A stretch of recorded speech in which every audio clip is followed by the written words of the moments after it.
काय म्हटलंय बघा प्रॉब्लेम मध्ये, in the given circuit diagram, value of potential VAB falling across resistance is. Okay, in the given circuit diagram, value of potential VAB falling across resistance and consider forward resistance of diode is 0. पहिली गोष्ट काय, हा diode आहे. Diode कुठे आहे? हा diode आहे, बरोबर? Is it right? मग हा डायोड फॉरवर्ड बायस आहे का रिव्हर्स बायस आहे हे डिसाईड करायला पाहिजे. रिव्हर्स असेल तर करंट 0 असतोय. मग डिसाईड करूया आपण, हा फॉरवर्ड आहे का रिव्हर्स आहे. इथं 30 व्होल्ट बॅटरी अप्लाय केली बघा. ही व्होल्टेज किती आहे? 30. आणि 30चं प्लस मायनस आहे, बरोबर? ओके, ह्या साईडला प्लस 30, ह्या साईडला मायनस किंवा प्लस मायनस, दोन डिफरन्स किती? 30 व्होल्ट आहे. मग ए साईडला पोटेन्शियल काय असणार ए पॉइंटला? तर ए पॉइंटला पोटेन्शियल असणार पॉझिटिव्ह, बरोबर आहे? 30 बघा, इकडून 30 असे पॉझिटिव्ह इकडे अप्लाय झालं, असं होतं. आणि बी साईडला काय असणार? Negative. Clear? Everyone, is it clear? म्हणजे ए साईड पॉझिटिव्हला आहे आणि बी साईड काय? निगेटिव्हला आहे. म्हणजे हा डायोड रिव्हर्स आहे का फॉरवर्ड आहे?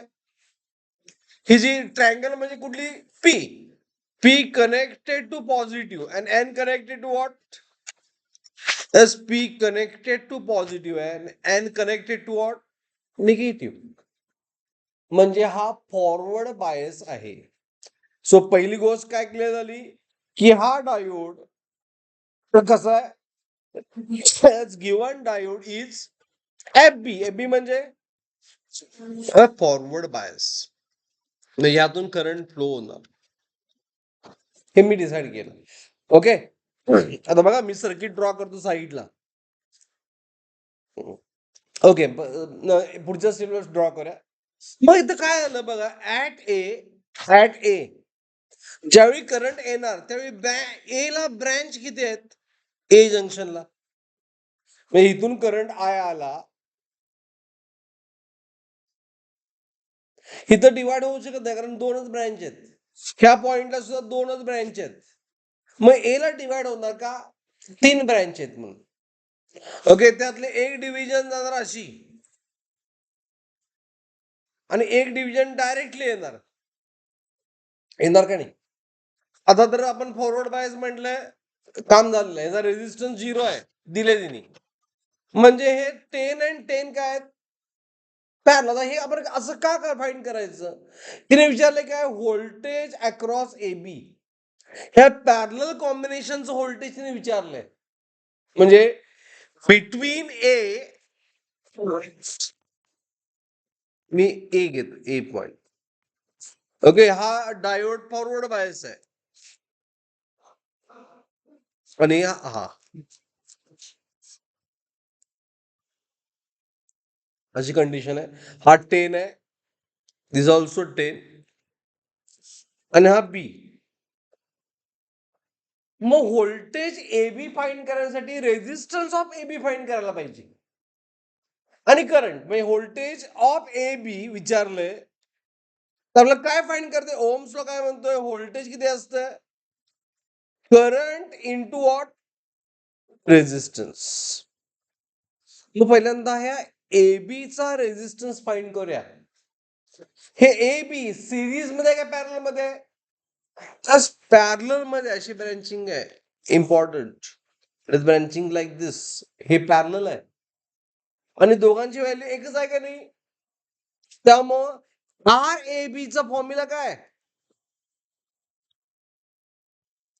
पॅरलल म्हणजे आर डिवाइड बाय एन. हा फॉर्म्युला कधी वापरायचा?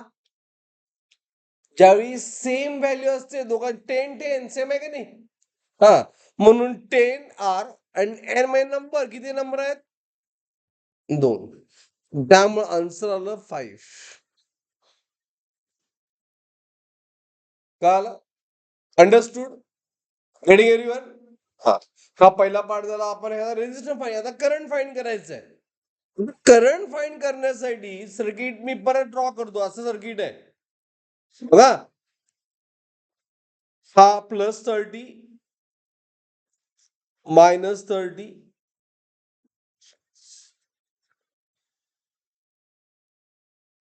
हा 10 आहे इज इट राईट आणि आपण आता इक्वेलंट RAB फाईंड केला इक्वेलंट RAB फाईंड केला हा 10 आहे RAB नाही 10 आहे हा किती आहे 5 आहे इट इज अ 5 ओम आत्ताच फाईंड केला आपण RAB बरोबर राईट एव्हरीवन प्लस -30 ह्यातून करंट फ्लो होतोय कुठला आय आणि हा करंट हे सिरीज मध्ये काय पॅरल मध्ये सेम करंट फ्लो होतोय हे सिरीज आहे आपल्याला पाहिजे सोल्युशन साठी आय साठी आपल्याला इक्वेलंट रेजिस्टन्स पाहिजे मग ह्या सिरीज कॉम्बिनेशनचा इक्वेलंट रेजिस्टन्स किती असणार RS ऑफ सिरीज कॉम्बिनेशन किती 10 + 5 किती 15 इज इट क्लिअर मग करंट फाईंड करायचं आहे करंट बाय ओम्स लॉ हा is V upon RS V30 upon 15 किती 2 एम्पियर बरोबर आणि त्यामुळं व्होल्टेज ऑफ AB म्हणजे I इंटू RAB आता RAB मधनं करंट कुठला फ्लो होतोय ह्या रेझिस्टन्स RAB मधून सेम करंट फ्लो होते आहे म्हणून I म्हटलं I ची व्हॅल्यू आहे 2 and RAB ची व्हॅल्यू किती आहे 10 answer 20 volt he answer answer is 20 volt नाही 10 नाही RAB किती आहे RAB किती आहे 15 आहे RAB 5 आहे का नाही the answer is